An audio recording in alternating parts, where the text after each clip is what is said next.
Okay, it's the top of the hour, so hello, good evening, and welcome officially. Tonight we're looking at Scrivener for iOS, and I don't know about you, but I'm incredibly excited. For those of you who don't know me, I'm Elaine Giles. I'm a professional IT trainer, and I've done that for a long time. And I also present the MacBites podcast. And why am I talking to you about Scrivener? Well, I absolutely love Scrivener, and I've used it for over 10 years now, since it was an alpha, since before version 1 was released, and I've used every version since then. And I've also been partaking of the beta program, and that's why I'm able to show you this tonight. So it will be the beta version I'm showing you, but it's been rock solid. Now, as I said before we started unofficially, we've got a lot of people with us tonight. About 20% of the people who booked are either not using Scrivener, never have done, or used to use Scrivener and moved away from it because there was no mobile aspect to it. So if you're unaware of what Scrivener actually is, it's an application for writers, but it's much more than a traditional single application. It's actually probably more accurate to call it a writer's studio, a Swiss Army knife for writers. And it's easier to explain it if we think about life before Scrivener. So what did you have to do before there was Scrivener? And I'm talking in terms of monolithic writing. You were fine if you started at the beginning and you wrote on until the end. And you never needed to make any changes. So you were one of the lucky ones who didn't need to change a character name halfway through. Or you never needed to reorganise anything. If that was you, then Microsoft Word was your friend and ruled the writing world. And I too have written long books in it, over 200 pages of technical training manuals, and I didn't enjoy it. It slowed down greatly. It was very difficult to navigate. The only assistance in navigation was an outline view that was horrible, and at the time a 12-inch screen was deemed big. So I didn't enjoy it. I'm one of those people that when I'm writing or creating content, my mind's a mail waiting for me to get round to capturing them in a neat linear way. So that's why Scrivener's so good for me. And it can be good for you however you work, because it will work the way you want to work. If you ask a group of content creators,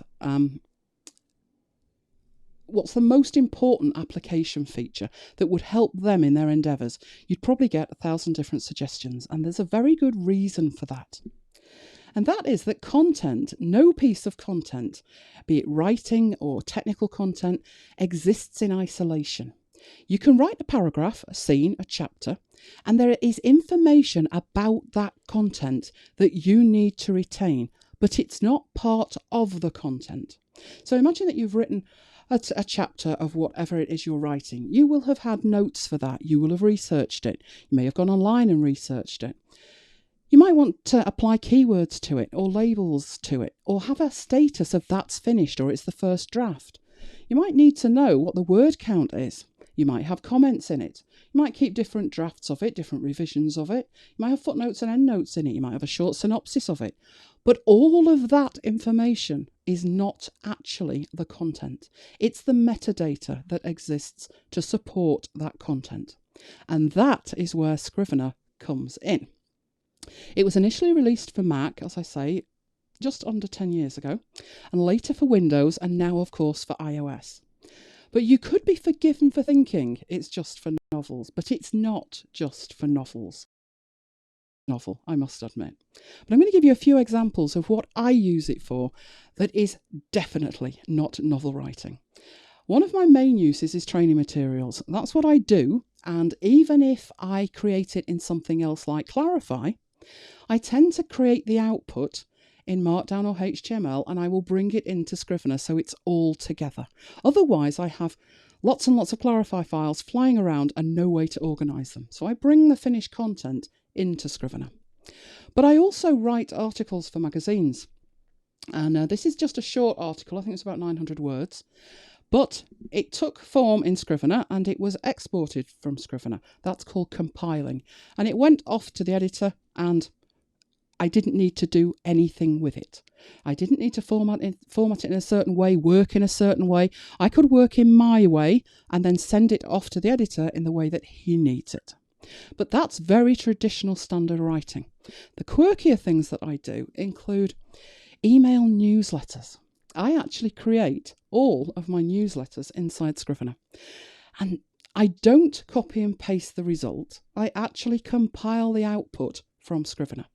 And this is what one of those files looks like. On the left-hand side is the binder area, and what I do is choose the chunks of information I want included in that email. So I have an intro paragraph, and then I have, this is for the Mac Bites podcast, so I pick a show number, and that contains the information about that show. Then I put in any extra information, and I don't have to copy and paste it together into one document. I just select it in the binder. So I've got a bit about the new desk, I've got a bit about For Your Eyes Only, and I've got a wrap up. And then I compile that and it exports it. And if you're looking at that very closely and you're a bit geeky, you can see in there's Markdown and there's also HTML. So there's plain text, Markdown and HTML, and the whole lot happily exists together. What that produces is then a text file, and that is what I put into my newsletter software. And when I send it, that is what the newsletter actually looks like. So if I were to open up the export from Scrivener, that is what it would look like. It's got the graphics in it because I've already uploaded them. It's got headings in it. It's got links in it.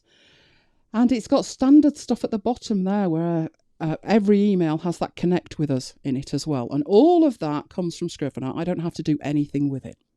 And if you scale that up, I then move on to course creation. And I don't mean writing a training manual. I mean creating an entire course. There are so many elements to manage when you're creating a course, especially if you're creating it for someone else and you don't just have to please yourself. One case in point for me is I created a series of courses about Pixelmator, and I did that for Envato Tots Plus. And they have very specific requirements when it comes to documenting the course and the documentation that they need. This was my Scrivener file. It was dedicated to this course, so I managed to get everything I needed in Scrivener, and I mean everything. Course creation, content creation, data creation. I recorded the schedule, I tracked the progress. And what you're actually looking at there is a numbers spreadsheet. And that numbers spreadsheet is embedded inside the Scrivener file. And I used it to track the duration of the videos, so I had a cumulative duration of the course. If I expand that a little bit, there is nothing better than watching the whole thing turn green, which means I'm working through it and, I've signed off on those. I've recorded it, edited it, I put the metadata in and the content's been approved. The best bit of all was using the compile feature to create those very precise files I needed to send to Envato. They were so precise because they loaded them straight into their CMS system, and it created this page. And I didn't do anything with it. All they had to do was upload it, and it made this page. That's an embedded video at the top, so that was included with HTML. Then there's an introduction to the course. And then underneath, straight out of Scrivener, there's sections of a course, individual videos within a course, a count of the lessons, and the time, the duration of each section of that course, right down to the bottom where there is a profile of me. And all of that came from Scrivener. Using the same principles and scaling it up a bit, I created a premium training course with over 11 hours, all prepared and organised in Scrivener. Same principle, just more of it. So my Scrivener file halfway through that looked something like that. Not only am I creating content and demo files and things, and that's what I would usually be concentrating on, but it allows me to track the progress and know exactly where I'm up to. And that is done with all of the meta information around it. And the last example is Mac Bites. Finally, after trying virtually every system out there, and believe me, we did. 3 years ago, we moved everything involved in the creation process into Scrivener, and we've never looked back. And that is a screenshot of the live Mac Bites file. That's what it actually looks like. It's got in there now, we're working on 105. So we've got 105 episodes of content in there. Although we only started with 79, we backtracked the archive material in there as PDFs. So we do have everything in a single file. Again, you can see it's all gone green when it's done. But I just wanted to draw your attention to the fact that this file, obviously it can't make a podcast in terms of it being an audio file, but it does everything else. It handles the recording notes, the show notes published on the website, and it does that with just different compile settings. So if we focus in on the area on the right in the document notes, that is also Markdown. And within the document notes for each individual piece of information in a show, you will find something that looks like that. We then compile that and we end up with HTML that looks like that. So if you're not into code, don't worry about it. It's just HTML. All we have to do is copy and paste that into WordPress and we end up with that. So it's really saved us an absolute ton of time when it comes to actually getting content out the door. So that's a bit of background about what it is and what it can do. It might not be how you use it, but you might be able to take some ideas from that. But let's have a look at what we're really focusing on tonight, which is Scrivener for iOS. My only problem with Scrivener up to now has been the more mobile I work, the more I miss Scrivener when I'm working mobile. I will admit to have taken to working in a room other than with my primary computer and using remote desktop to access Scrivener. I know, that's idle, but oh, it works. But that problem's now solved. So let's have a look at what you need to do before you can take your Scrivener content on the road. Now, the first thing to be aware of is that Scrivener for iOS is a fully standalone application for iOS.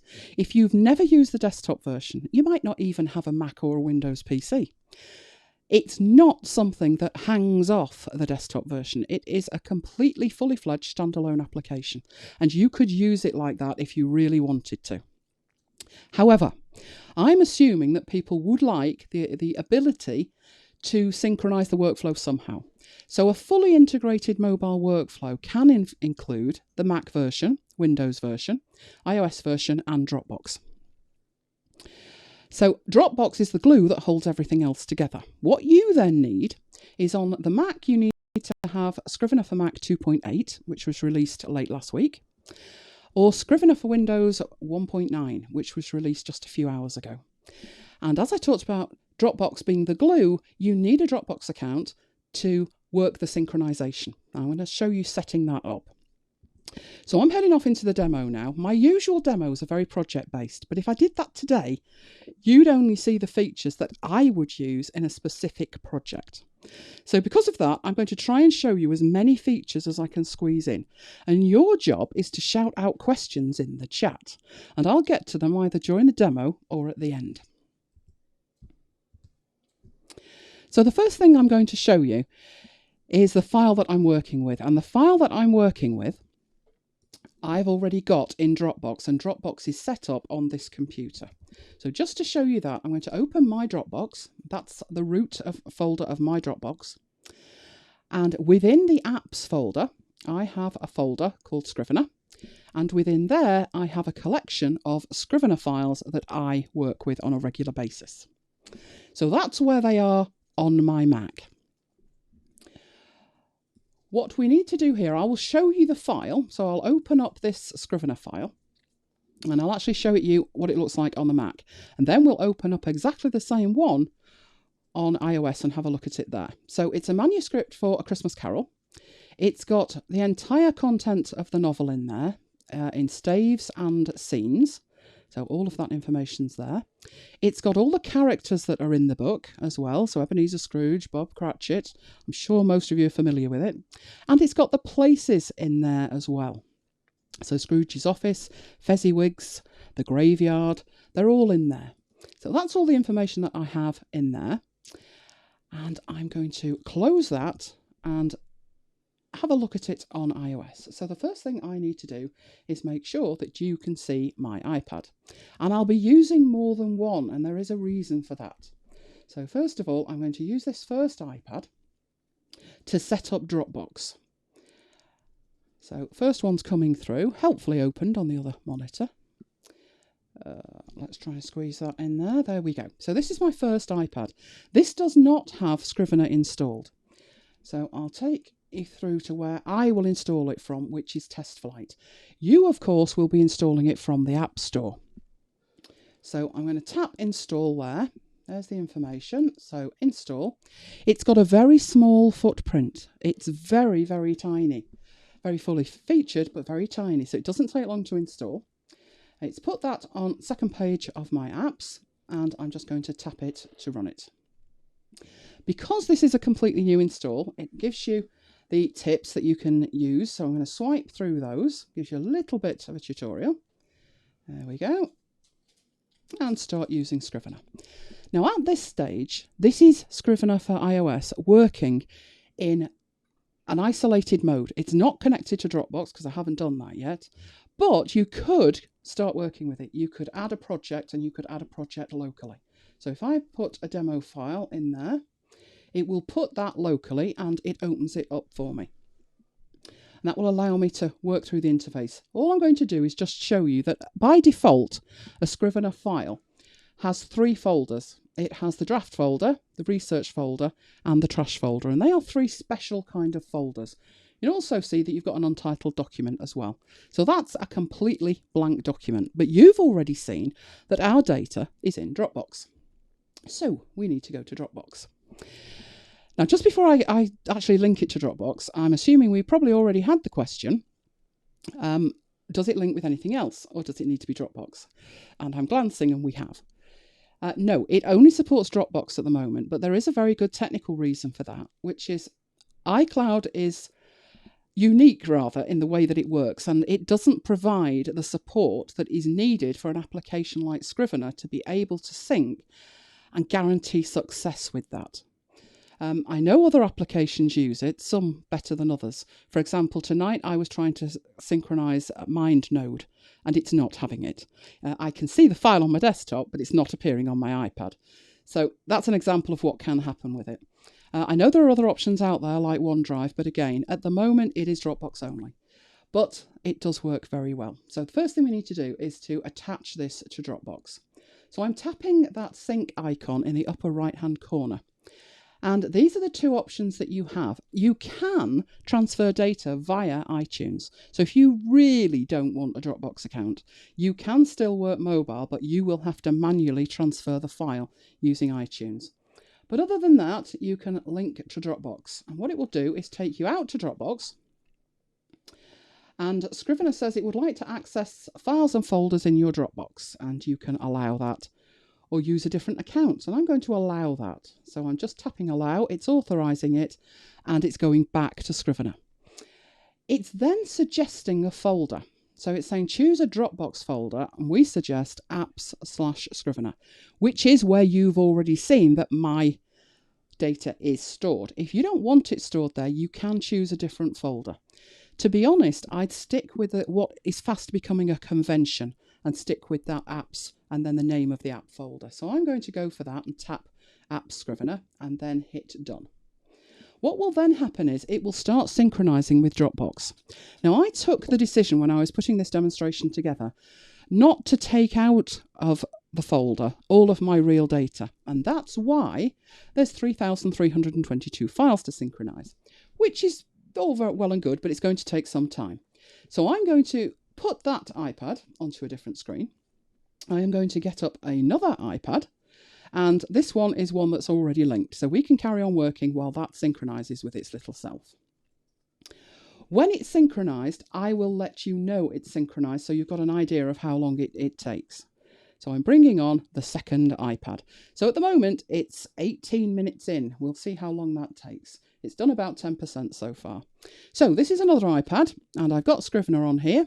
This one's already synchronized, and you'll see what's happened. Because we opened A Christmas Carol on the Mac, it's saying, do you want to sync the changes? And I do. So I'm going to tap sync now. It's synchronizing with Dropbox, but this time there'll only be a handful of files. There's only 5, so there's only a few changes there. So that is all of my files. And as I say, if we think about that MacBytes file, that's got 105 episodes of a podcast in it. Thousands and thousands and thousands of words. And you can work mobile with it and have access to everything. So I'll show you what you've got first on this window. This window is your project browser. You have an area in the top right hand, well, first of all, we'll look at the left hand side where it says projects. That's your project list. The group at the top is Dropbox. So those files there, those Scrivener files, are coming from Dropbox. Underneath that, you have on my iPad. So if you had any local files, they would be stored there. Below that, you have a help system and you have a tutorial. The tutorial is actually a Scrivener file, and you can work your way through it and do things in here, follow the instructions, get some practice, and then reset it if you want. So that's a good place to start, the tutorial. If I then tap Projects, it takes me back out to this top level, which is the project browser. Over across then on the right hand side, I've got the files in big squares that I've got listed on the left. So I've got a Christmas Carol, I've got Scrivener for iOS. You can see everything marries up together there. Now the one that we're interested in is a Christmas Carol. Before I actually go into there, I'm just going to show you that you can actually edit from here. So in this sidebar view on the left hand side, you can delete files from there and do basic file management on it. Don't want to do anything like that though. And in the top right hand corner, you can synchronize. So you've seen we've already synchronized once, nothing to stop you synchronizing again, and it'll just come back and say that's up to date. And you can add new files from up there with that plus icon in the top right hand corner as well. So just showing you that one there, and that is the sync icon. So to open the Christmas Carol file, I'll tap to open it. And what it's got there, on the left hand side, you have your binder area. More accurately, on an iPad, it is the sidebar. It can replicate the binder that you're used to on the desktop. So if you are completely married to that, you'll be fine with it. But calling it the sidebar, it actually does have extra functionality. There's functionality in there where you can open different things in it. You can use it for search. So it does actually extend beyond what the binder has traditionally been on the desktop version. So the area on the left, the binder or sidebar area. The area on the right is the editor. So I'll just take you through what you've actually got here in terms of all the buttons and options that you've got, because there's a lot of them. The projects icon, well, text really, in the top left hand corner, that will navigate you backwards. It will take you up to the top level, which were your actual files. So basically it's a back button. Then you have the edit button, and that allows you to edit in terms of moving things around in here or merging and deleting content. So it's like going into an edit mode, which we may have a look at in more detail. Then within there, the first thing you have is recent. Now that's something that you might not be familiar with. If I tap on there, it shows me my document history. Which pages have I looked at? Where have I been? And you can scroll back through all the things that I've looked at today. So there is the document history. You can also, as you see, pull down further and reveal a search box. So you can search through your history for certain things. Tapping A Christmas Carol takes you then back up to the previous level. You then have an option called bookmarks. And when you go in there, there isn't actually anything there at the moment. But bookmarks are a way for you to mark specific elements of content. Now, you might call them a scrivening, a document, a file, whatever it is that you call a chunk of information within Scrivener, an isolated chunk. That's what you can bookmark. So what we've got in here, this is the Christmas Carol singing. And down at the bottom, there is a bookmark icon, and all you need to do is tap it. And that is now bookmarked. So if I go back into the bookmarks, which I won't get to with my mouse, it's added it to the bookmark list. So you can build up, as you're working, if you're working with 3 or 4 individual files on a regular basis for a couple of days, you can mark them with bookmarks. And then to unbookmark them, just tap it and take it away. Now, you've also got in here other elements as well. So I'm moving down to the manuscript area. So this area here, just under the novel format. And in there you have a name. If I just tap quickly on the name, it actually takes me inside it. So it's going to drill down through the contents of that folder. That's what's in that folder. I'm going to go back up a bit. Across here, you've got 2 icons. You've got the one that looks like 4 little squares. So tap on there.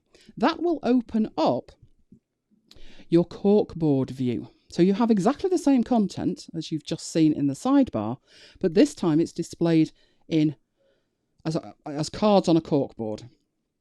You also have, going back there, this little arrow pointing to the right. So I'm going to tap on that, and that again, that drills you down. So it's exactly the same as tapping on the actual name itself. And I'm going to tap at the top to go back. There's one extra thing that you can do here, which is really nice. I'm swiping from right to left along the word manuscript. And as I do, it gives me extra options underneath it, one of which is expand. Now, this is really significant and important because on iOS, you usually navigate downwards. And you can only see one level of an outline at a time. But the expand option lets you see multiple levels without actually having to drill down into them. So I could go then down into stave 1 and do exactly the same. So I could expand that one. And now I'm actually looking at 3 levels of that. But I've not opened the whole thing. I've been very selective in how I've actually done it. One thing that changes, and it's very subtle, but you need to know that it's changed, is that this one here, this stave 1, Marley's Ghost, and the manuscript are both expanded, and they now have a different icon. The ones that aren't expanded don't have the circle around it, so the circle indicates that they are expanded. You can then do exactly the same thing again, swipe from right to left, but this time you can choose to collapse. So I'll go up to manuscript and collapse. Now, I said that the binder area, or the sidebar, is more than just the binder. And it is because you can add extra content to it. So these cards that we have in the corkboard area, if I tap on preface, it opens up the preface in the editor. So it lets me see it in the editor. I can use the back button at the top to go backwards. I can tap on contents and drill down into the contents. And all the while that I'm doing that, I've just taken that full screen instead of going backwards. All the while that I'm doing that, the binder is showing me the standard binder interface, which would let me navigate, it would let me see content, but I'm having to focus on one element of content at a time. It's not a split screen view. That's where swiping from right to left, so I'll have to do that with a mouse. It's very difficult to demo this live. But I'm going to put my finger on here and I'm going to swipe back to the left along that card. Okay, so I'll go and do that. And what that does is spectacular. It opens up that card in the sidebar, which means I can move across to the preface and open up the preface in the window on the right. So it's a way of seeing the content. It's a way really of replicating split view, which is fabulous. So I'm going to tap back there to get back to my binder area, and I'll tap back on the editor to get back to the corkboard view. Now, another thing that I work with extensively when I'm working is the metadata. And you can access the metadata in a few ways. So what I'm going to do is I'm going to expand the preface, the contents, and let's do Marley's Ghost as well. So all of that information is showing in that sidebar. And I'm going to tap and hold on the opening scene. And when I do, I get what is, I'd call this the info panel from the right-hand side. It has in it the title at the top. It has a space for you to put the synopsis in. If you had a synopsis, it would show you. So if I were to actually go in there and put in opening scene, there we go. There's a quick synopsis of it. It has a label telling it that it's a scene. You can change the label from in there, and you can also edit your labels. So if you need to add a label, so I could put in there a demo, and done on there. I see that, put a demo in. Where's my demo one gone? Come on, demo. Yes, do. There we go. There's my new label. Let's put it in there. And a nice purpley colour too. Right, there we go. So I've now got that it's a demo. So I've edited this in the demo. Then there's a notes area. Now you saw that in my MacBytes file, I had lots of links in there written in Markdown format. So all of that would appear in here. Below that, you have your document settings. At the moment, it's included in the compile, and there is a toggle there to say include it or don't include it. Whether it's a folder or not, there's also an icon. At the moment, it's the default one. But if I wanted to change that, so let's change that to, let's change that to a little speech bubble. There we go. So you can change the icon as well. And you can say whether it has an image on the corkboard. So I'm going to tap done on that. I've changed that for that first scene. And you can see over here on the left-hand side, it's got the new icon that I put there for it. So I've made some changes to that. That was tapping and holding on it. But if I have that scene open, which I do there, I can also get to that information by tapping the eye icon up in the right. So it's exactly the same information. The difference is it opens it up in the sidebar, which means I can leave it there, maybe referring to the notes or changing the status as I work in the editor on the right-hand side. So again, just very flexible, incredibly fantastic way to work with it. Now you also have other things in here. So I'm just going to concentrate on the binder for a little bit because there's things in here that I've not shown you. We've looked at going back up, we've looked at editing, but along the bottom you have a row of options.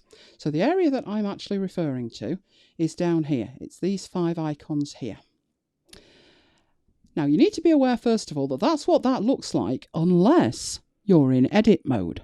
And if you are in edit mode, so I'll tap edit mode, they then change. So looking at them now, they've got different functions. So be aware, if you're looking for something, make sure that you're in the right mode before you determine it's not actually there, because it probably is.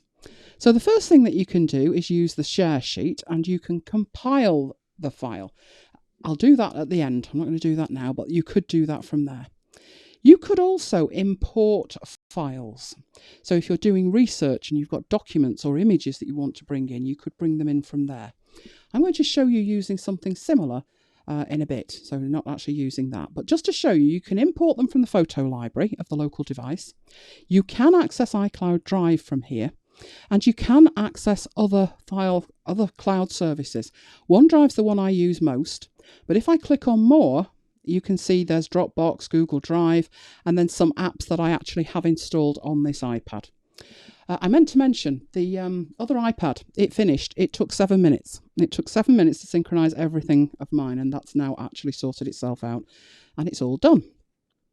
So that's importing from there if I want to. You can actually take it from the camera as well if you wanted to do it live.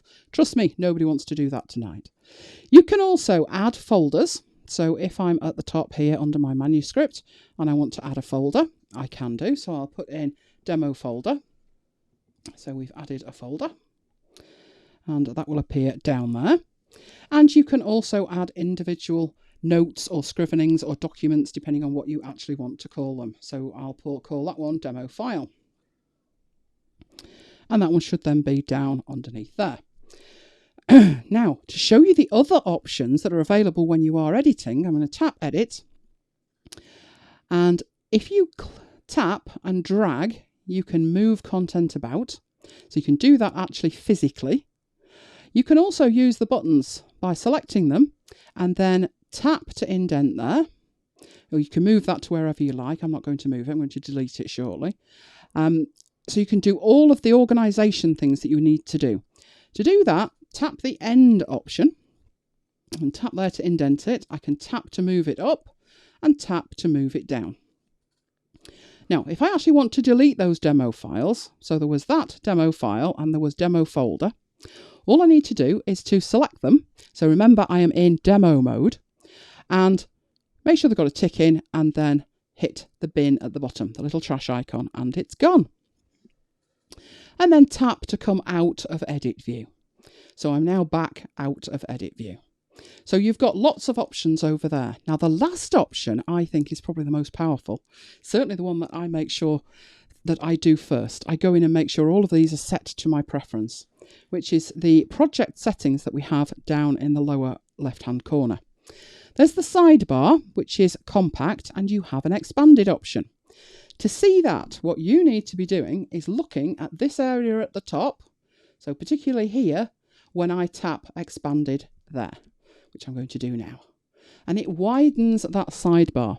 Now, unless you know that that sidebar can hold more information than just your binder information, you might think, well, I wouldn't want it expanded, I need the space.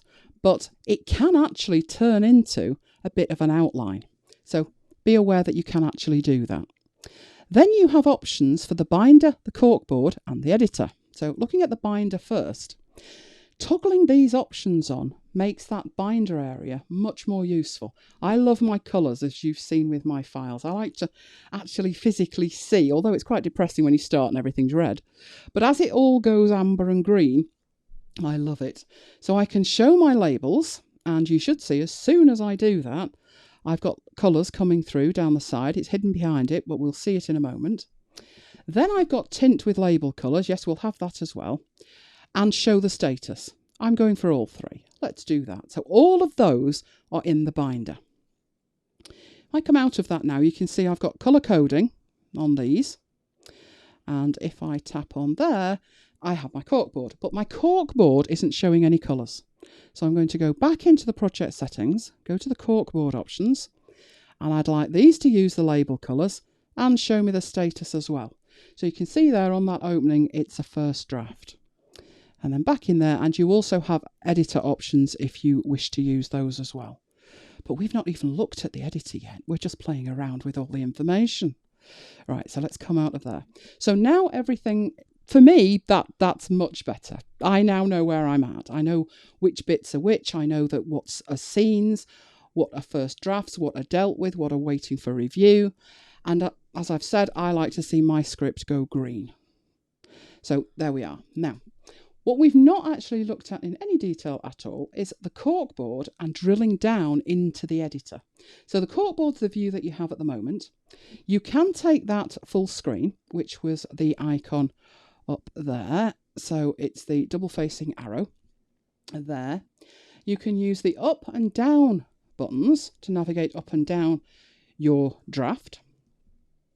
You then have, and what I'm going to do at this moment, I'm going to go into Fred's Visit and show you the information that you have here. Because in the middle, it says Scene, Fred's Visit. And it looks like that's just information that it's giving you. It doesn't look like it interacts in any kind of way, but it does. If I tap on that, I'm actually in the wrong mode here. Let's tap on it where it's got words on it. When I tap on it, it's got the information as to targets that you've set. So how many words you've written, what your target is, and that's globally and for the session as well. So that information is in there in the word count. So I should have left that actually because I'm moving along the top here. So we've seen what the I button does. I should ask you in the chat if you know what that clock button does, because we have seen it. We have seen it. I will tap it. It's the recent documents history. So we've seen it before. It was over in the binder at the top, but you can get to it over there on the right hand side as well. There is also a search option, so you can search through the text that you've written if you need to do that as well. And I'm going to tap done on there. You can also add new from there. And I'm just going to go along the bottom and then we can have a look at actually editing this content. I showed you that you could do the making it a bookmark. So bookmarking a particular piece of content and then it appearing in your bookmark list. One of the most powerful features is this little burger menu, which is down the bottom. And that is the draft viewer. And you go into there. If you're using Scrivener or you have done on the desktop, there is a feature where you can go into scrivening mode. And what it does is it takes all of the little chunks of content that you've broken up in the binder and it pulls them all together so you can actually see them together and they're separated with a line. And this allows you to do exactly the same but in a different way. So what you've got here, I'm going to scroll back. And it takes you right back to the preface, which is at the top. Underneath that, there's the contents. And then there was stave 1, which is chapter 1, Marley's Ghost. And as I scroll upwards there, you can see the titles changing at the top. Keep going. And I've made them different colours so you can actually see where they break. But there's a different one there, which is Fred's Visit. So the red bit is Fred's Visit. You can navigate that going across with the slider at the bottom. You can use the forward and back buttons on the left and right of that, or you can just scroll through it. So it allows you to see what you've been writing in context with everything else that you've created. So that's a great feature there. There's your word count at the bottom. That's where I should have gone for my session stats and targets.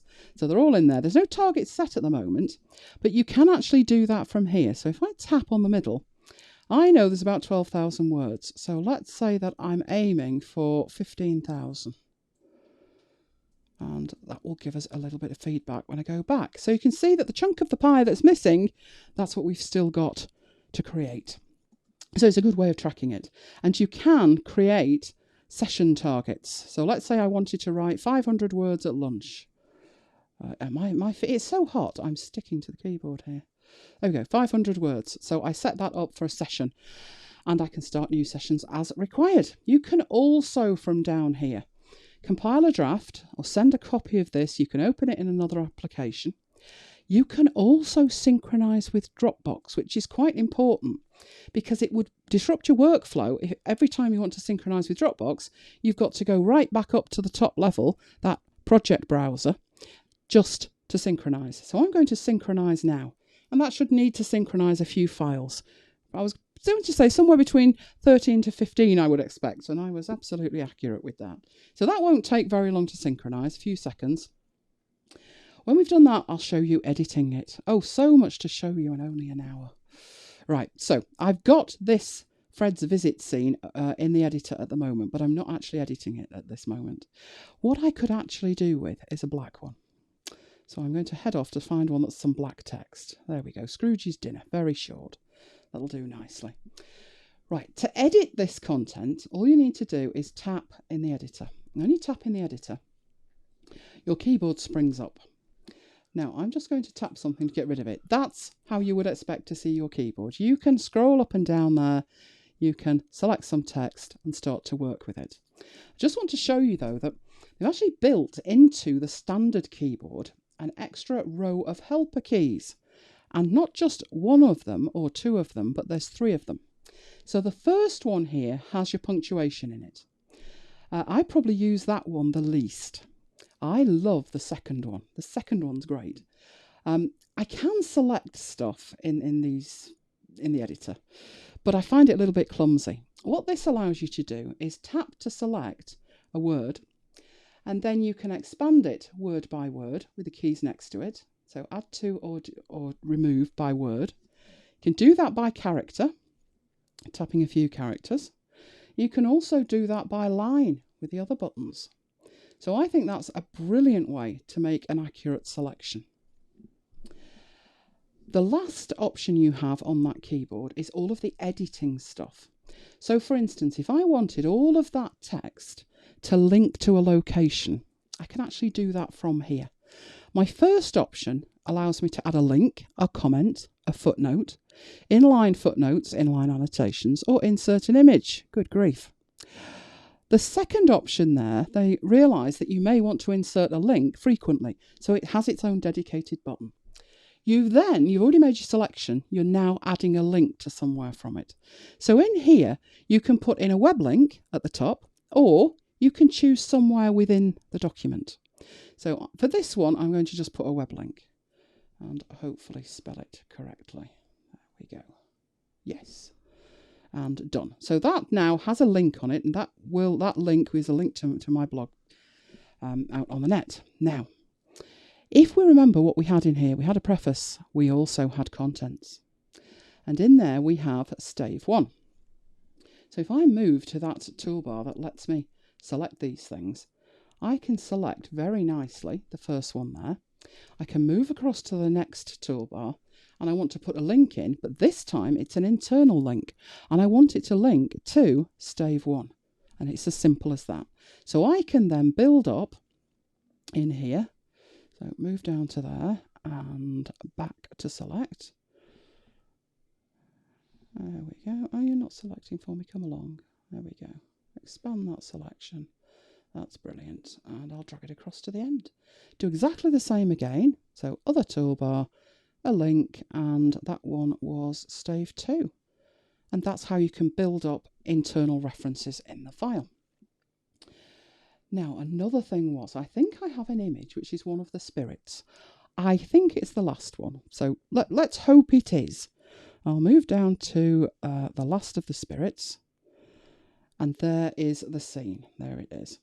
I'm just going to put this down the end, so right down the bottom of the file. But what I'm going to show you is on that third toolbar, I can insert an image. I'm going to insert an image. It shows me the same locations. Remember the locations we saw in the lower left-hand corner? These are the same locations, and I actually have a file up in OneDrive. And that was pretty quick. Is it going to fail on me now? All right, so I'm looking for my Scrivener demo. There's my Scrivener demo. And I have a picture of Charles Dickens, but I also have The Last of the Spirits, which is the third file. And also Scrooge's Third Visitor. So let's go for The Last of the Spirits. And what that has done is pulled that down from OneDrive and actually inserted it in my document. So there it is, because this book was originally illustrated. So that is one of the original illustrations there. So very simple to get an image in there.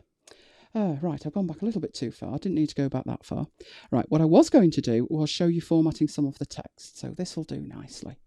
I will just select that there and show you that you have options on that pop-up, but you also have options, formatting options, available from the format icon at the top, which is styles, indents, and spacing.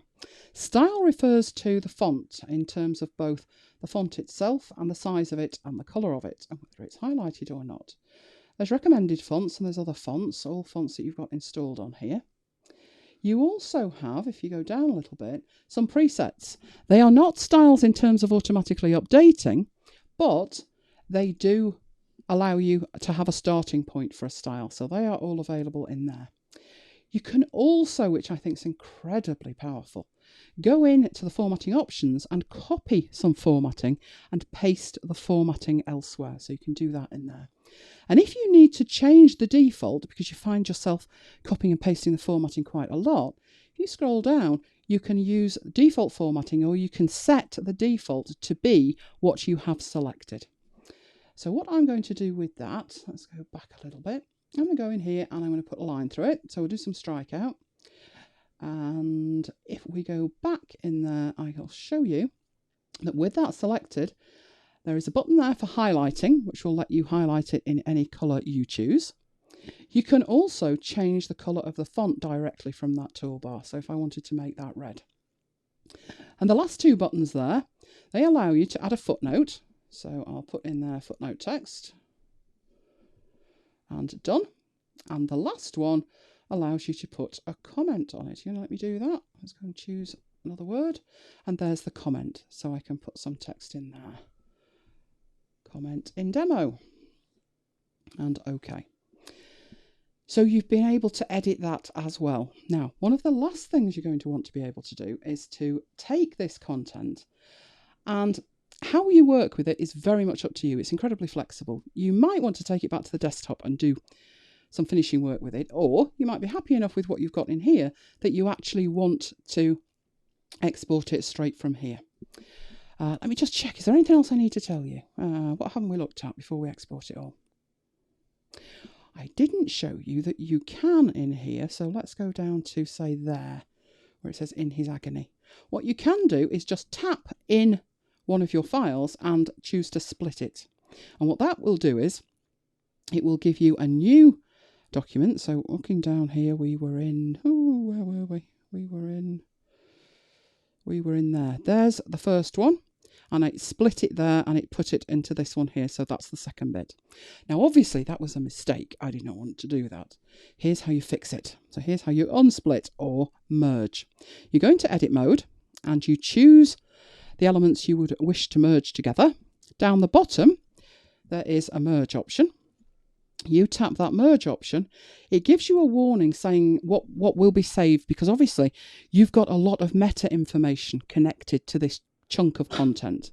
So I'm just going to tap merge and it will put those back into one document there, and it's put them back together. So it was split out in his agony, and there is that. So I've shown you splitting and joining, and we've got that in. I think we're ready to compile this. So I'm going to go back up here and make sure I'm at the top level of my document. And what I want to do is, use that button at the bottom and compile a draft. Now remember, there's 12,000 words in this, so it might take a bit of time. On the other hand, it might not. First of all, you need to choose a file format for output, and you have 4 options. You have PDF, Word, which is a docx file, RTF or plain text, and I'm going to go for a PDF here. Then you have the appearance, and what the appearance is referring to is just because I choose to write in Avenir doesn't mean that an editor wants to read it in Avenir. So you have these appearance presets. They are Scrivener formats, and you can say, I want to work in this format, but please make it look like this when I export it. So I'm going to choose Courier for the manuscript there. You have an option then to remove the comments or include the comments. So by default, it would remove them. Then you need to specify the paper size, and I'm going to make sure that it is actually A4. In the header, I'm going to put in demo, and I'm going to put 2000 hours because I did this earlier today. Okay, there it is. There they are. Hang on, come back to me. Right, so I've got that in there. The footer is going to be the page number, and it needs to know if the first item is a title page, and I don't think it is. It's the preface. But if I had that in there, I could toggle that on and let it know that it is. Right. The next thing I need to do is actually compile it. So what's going to happen next is Scrivener's got to work through all of that text and make an exportable document from it. So I'm just going to tap compile and we'll see how long it takes. I didn't even have a chance to say that, did I? There it is. There is 12,026 words, all formatted. So show you what you've got here. You can just scroll through the whole thing. It's 59 A4 pages. There it all is. The colour has come through. And what I'm doing is pinching to zoom. I can zoom in. The colour has come through, but it is the font that I specified.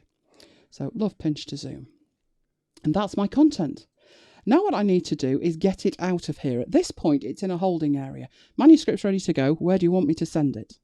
So I'm going to tap that icon that is up in the top right-hand corner. And you can see what's happening now is AirDrop's working. Well, when I say working, it sometimes thinks about it, but I've never actually successfully done it.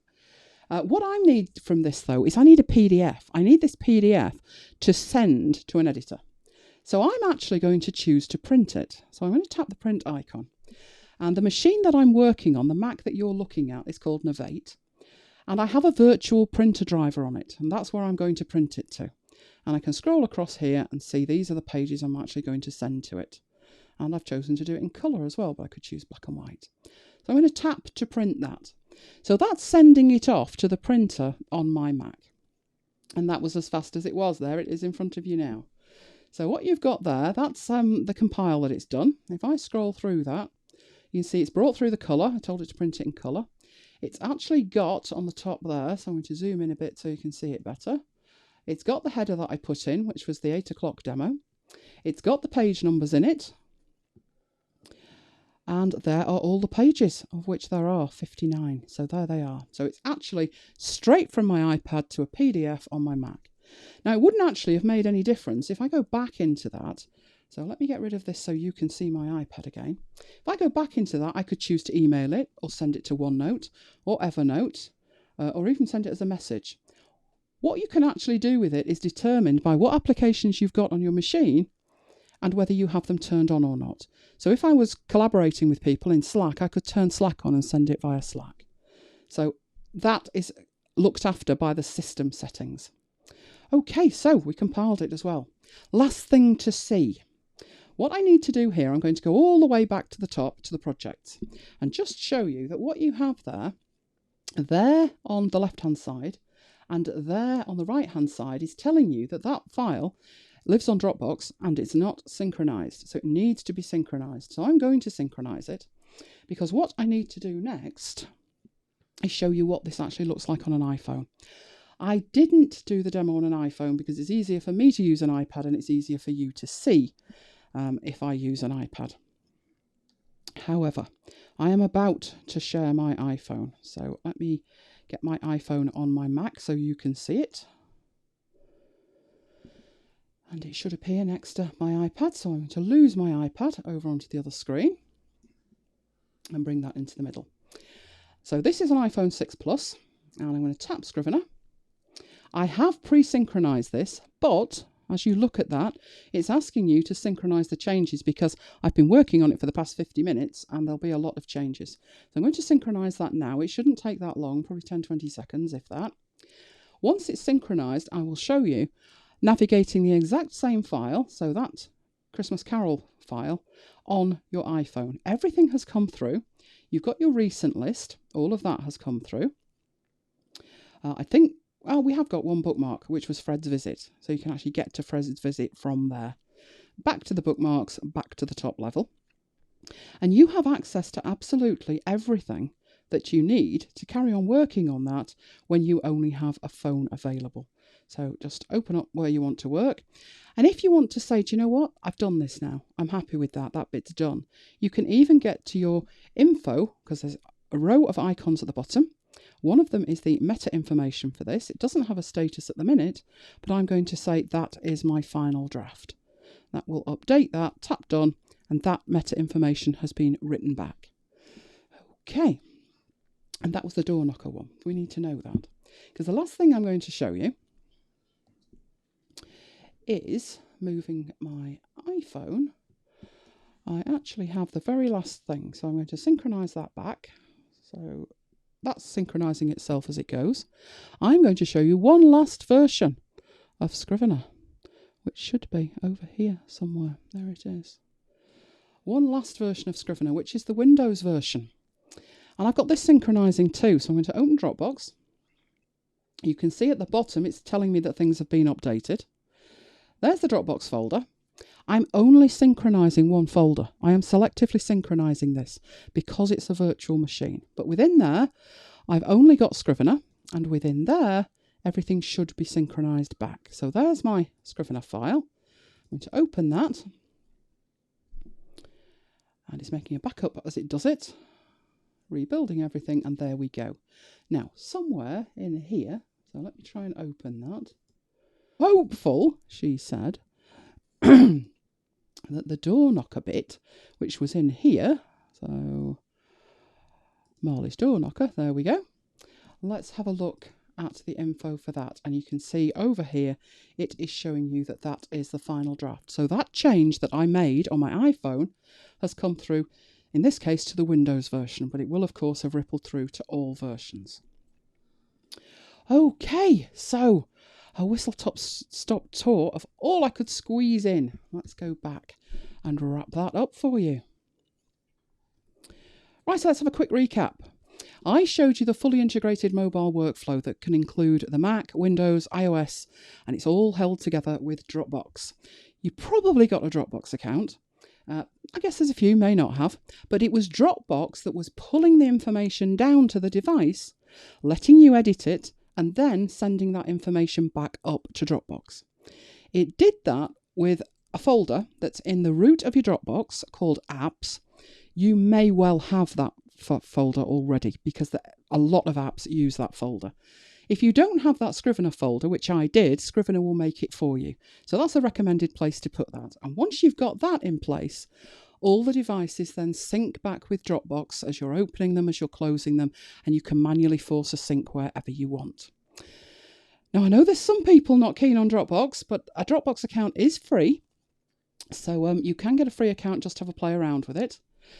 If you need more storage, there is only one option, which I think is a little bit unfortunate. I would like, there used to be more options, but you either go from the sublime to the ridiculous. You can either have 2 gig free or 1 terabyte at $7.99 a month.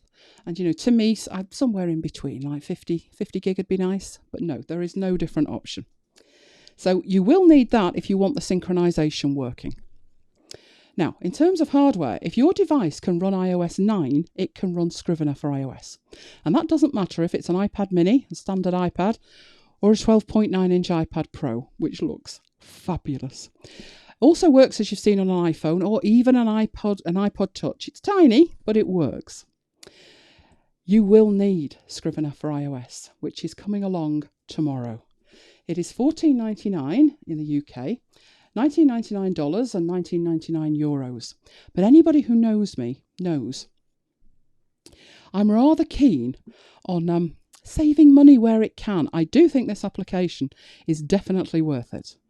So I'm going to get that bit out of the way first. It's absolutely worth it. But you can save a little bit of money if you use iTunes vouchers, because iTunes vouchers are often on sale at 15 to 20% off, and I won't buy unless they're 20% off. And that takes the price down to $11.99, $15.99 or €15.99. Now, a lot of people think iTunes vouchers are just for music, but if you look at that there, it's telling you no, it's apps, games, music, movies, TV shows, books, and anything else they sell. So that is a good way to save a little bit of money. And tomorrow, hang on a minute, tomorrow is the big day. So if you're watching this live, it's the 20th of July, and you will be able to get that in the morning UK time.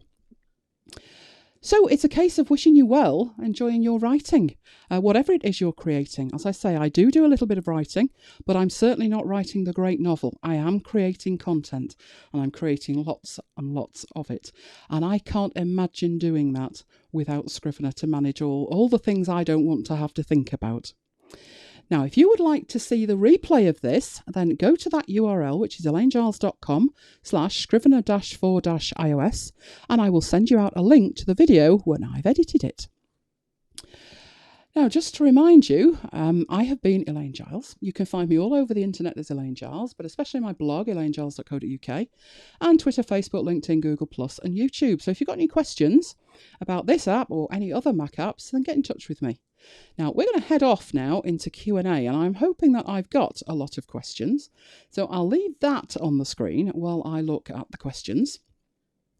And wish you well. So if you're not interested in what questions other people have got, then please feel free to toddle off now. If you would like to hang around and listen to what kind of questions that people are asking, then feel free to do so. So for those going, I wish you well.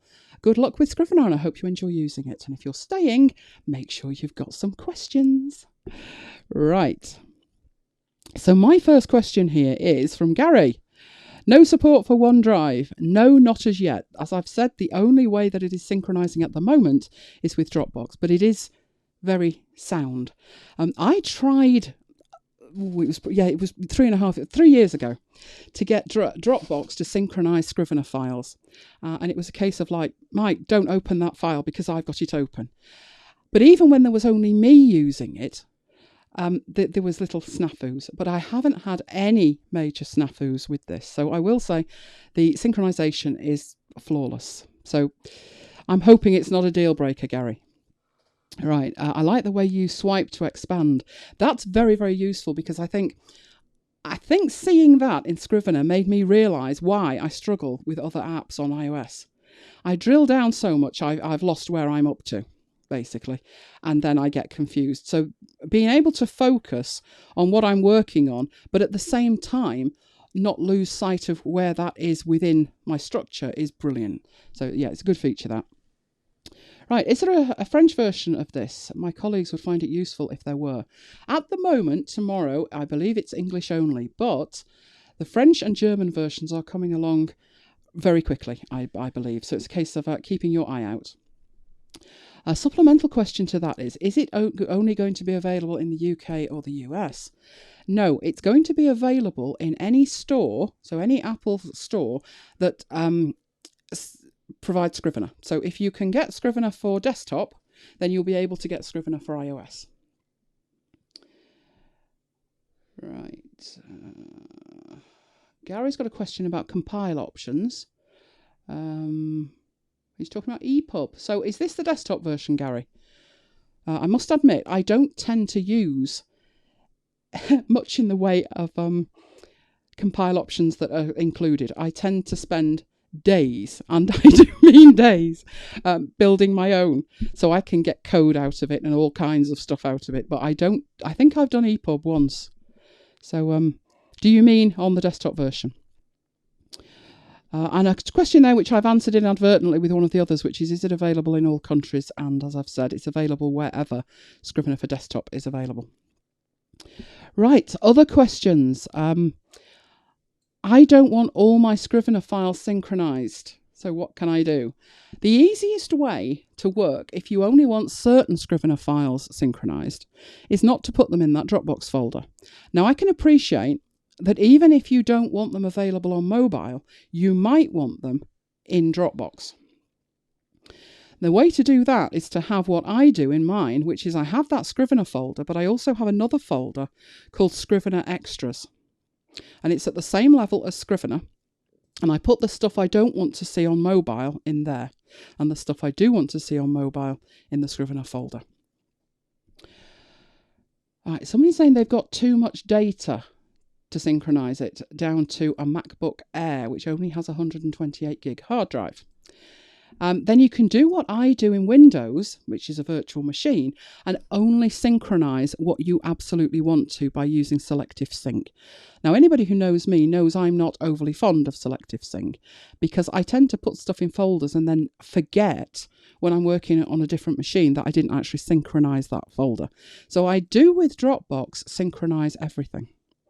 Another option, which won't help you in terms of working mobile with a mobile workflow, but if you do have a lot of data and you just don't have the hard drive space to pull it down, there are several apps out there now. There only used to be one, which was Expand Drive, but there's several now that do the same job, and that job is to mount your external cloud storage as a drive and allow you to have access to it.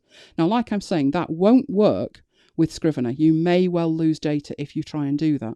But if it meant that you could move some of this data that you've got too much of out of the way onto another service, that could free up some of your Dropbox space, and then you could maybe synchronize it all. So something to think about. Right, okay, have I got any more questions? Have I had supplemental questions come in? Mike's ignoring me now, so I don't know. I can have a look. Let me come out of the questions. So I'll come out of there and get you looking at something more interesting than my desktop when I found my mouse pointer. And I'll put the poster up, but if we need to go back and look at the desktop to see anything else, then I will flick it back on. Right, so let's going back over here. EPUB was what drew me to the desktop in the first instance, although this didn't pan out. I'm thinking, let me have a look at mine. Let me have a look at the Mac version. Let me open it up and have a look what's there. I haven't noticed anything missing, but you never know. So let's have a look. Let's make a new file and see what I get there. Right, I'll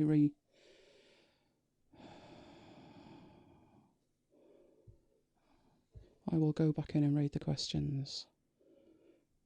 I don't think I'm seeing all the questions that you've typed in. Ah, Evernote's letting me down tonight. Let me shut Evernote and try it again. I knew I should have used OneNote. Oh, it's synchronizing now. Joy. Right, okay, I'm making a new file and I'm just checking the compile options to see what's available. Was this a clean install, Gary? Let me have a look. Format as. Let's have a look. Ebook with parts, outlines, iBook author chapters, non-fiction manuscripts, paperbacks. I don't see anything that actually says EPUB. Hang on, not in there. But you can, of course, do custom. I'm sure EPUB's there somewhere. Compile for. Let's have a look. Down at the bottom. Yeah, it's down at the bottom, Gary. I'm seeing it. It's oh, come on. I'm zooming in and out here, making myself seasick. It's at the bottom in Compile 4, and there is a section that includes EPUB ebooks, Kindle ebooks, and iBooks author chapters in docx format. So I think that is there. Right, let me see with these other questions. Now Evernote's finished having a moment with itself.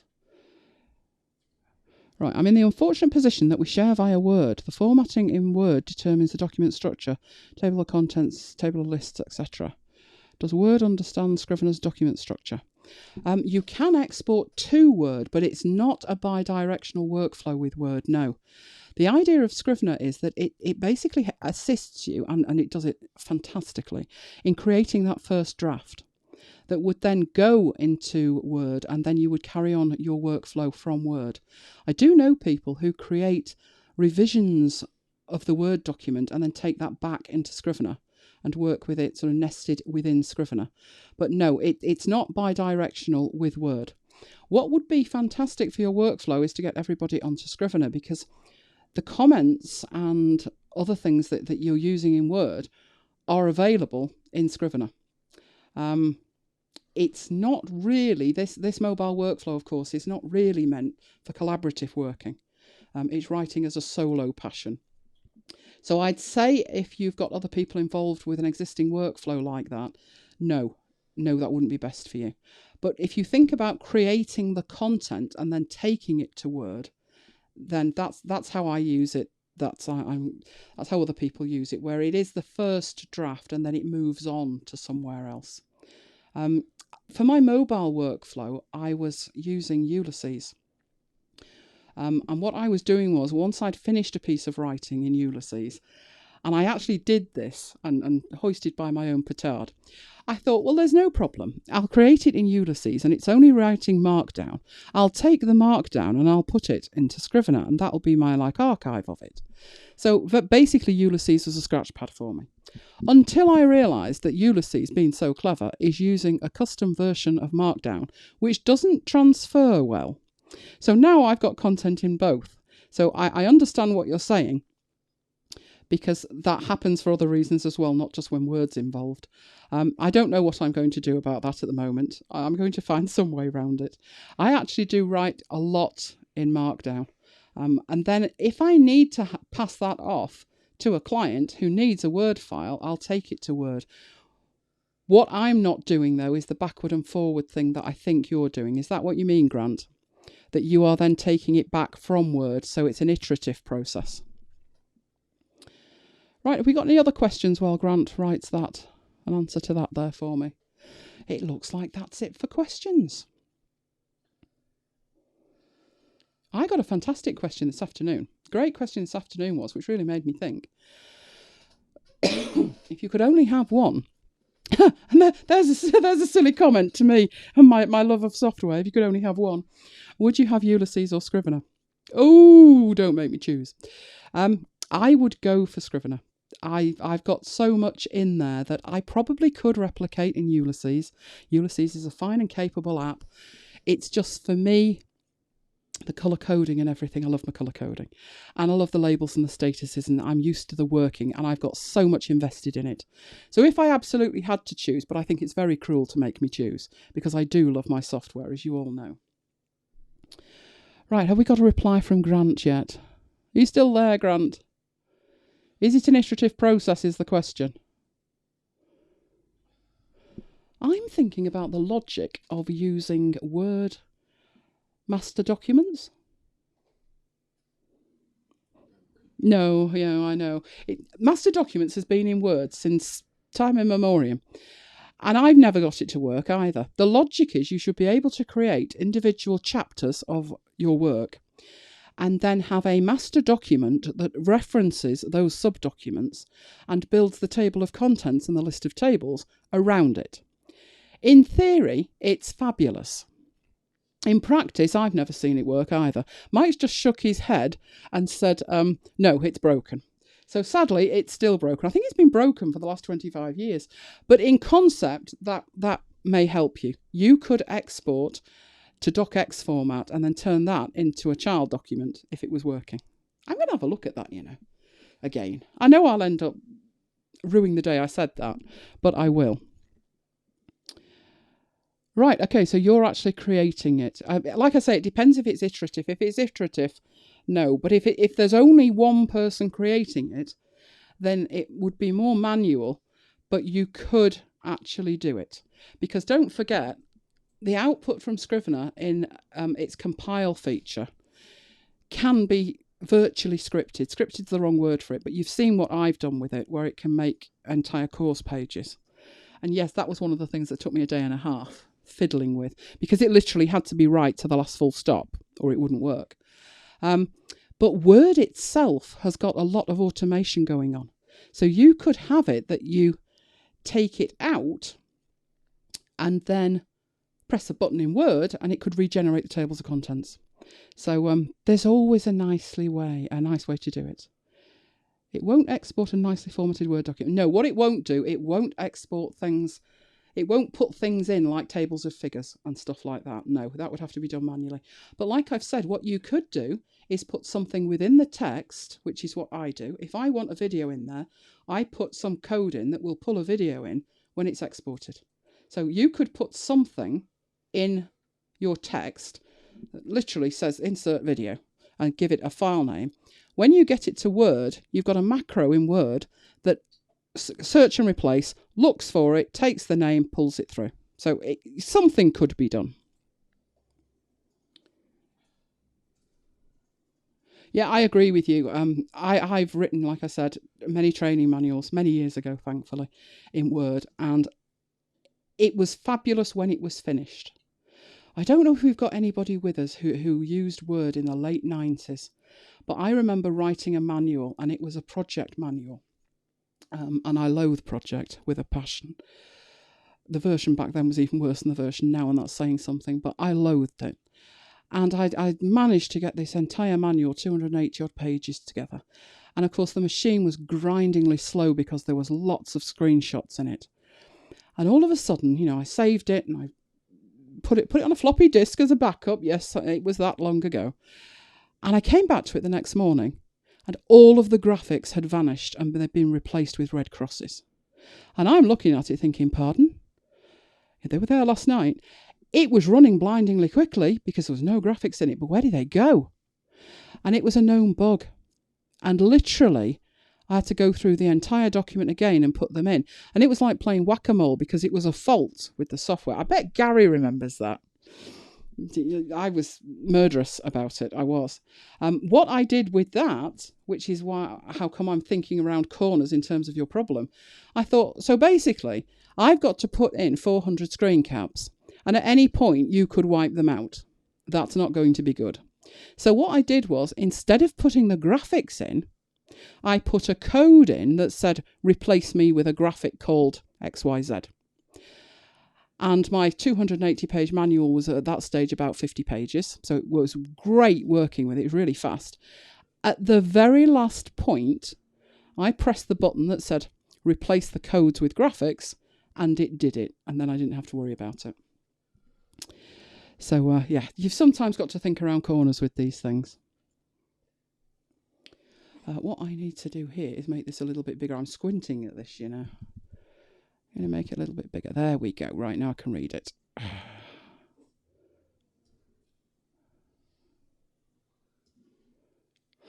I have actually created, let me show you my version of Scrivener on the desktop. So I'm going to share my desktop again. And I'll open up something like, let's open up the Map Bytes file. That's got lots of contents in it. Right, we've got Scrivener open over there. Let's open up the Map Bytes file. So, recent projects, Map Bytes.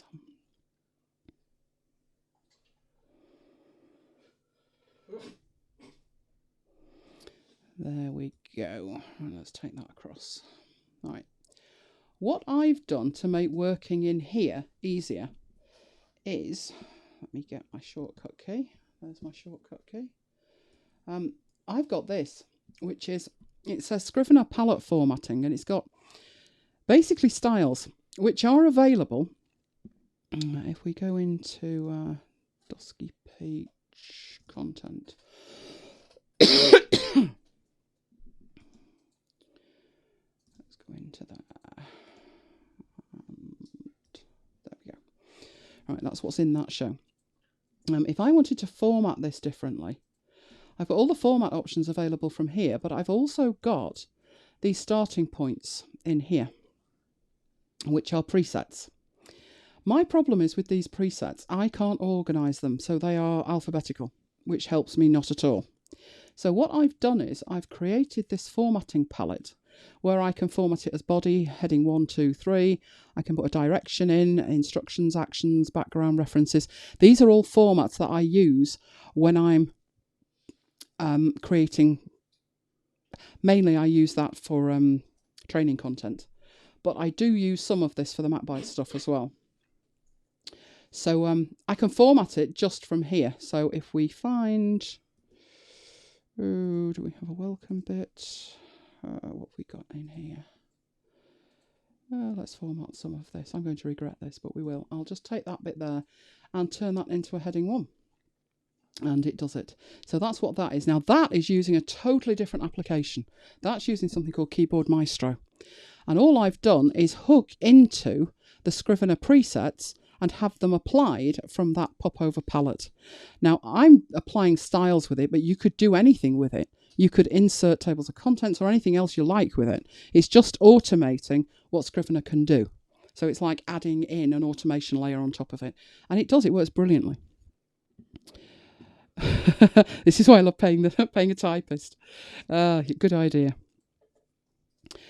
So you do remember it, Gary. I'm glad it's not just me. I looked it up on the internet a few months back, and I read up about it, and my blood ran cold again as I remembered it.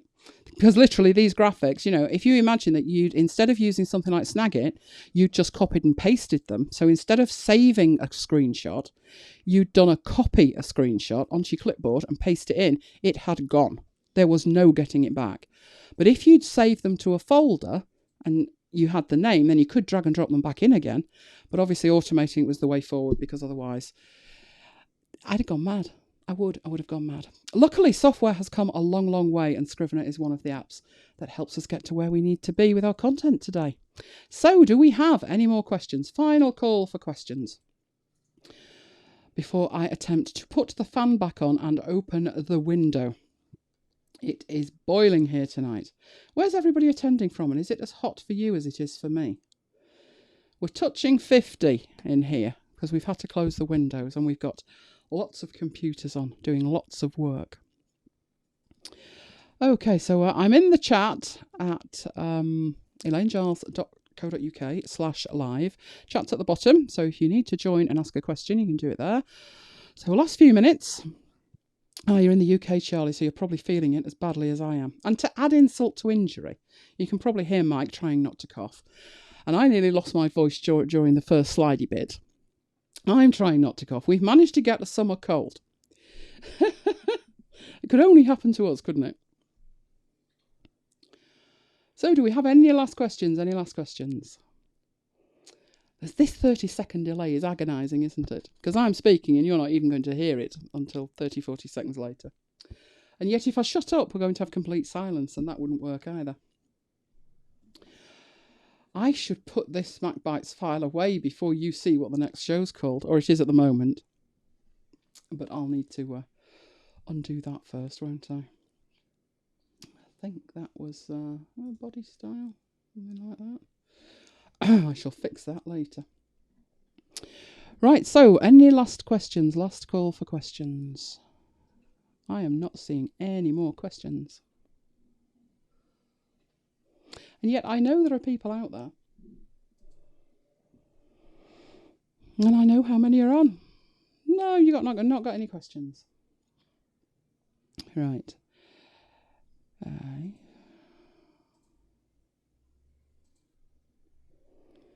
Gary's determined to get Grant into Scrivener, isn't he? I like this. Gary, I'm impressed.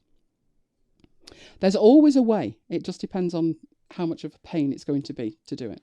But once you've got the logic and you've automated it, it's a doddle. And sometimes when you're forced into a thing of, can I make this work? You might actually find a better workflow comes out of it. I know that's happened to me many, many times, not just with Scrivener. I remember when ScreenFlow dropped some export formats because Apple said so. And it broke my workflow completely, and I was beside myself. And it forced me down a completely different route, which worked out way better. The problem was chapter markers. It wouldn't export chapter markers in the file format that I wanted. And if I'd made a mistake with my chapter markers, I used to have to re-export them anyway. I found a way to export chapter markers independently that takes 2 seconds, which I wouldn't have done if my workflow hadn't have broken. Intermediate and advanced level users only. Gary, that's you. Oh, Graham, that's quite warm.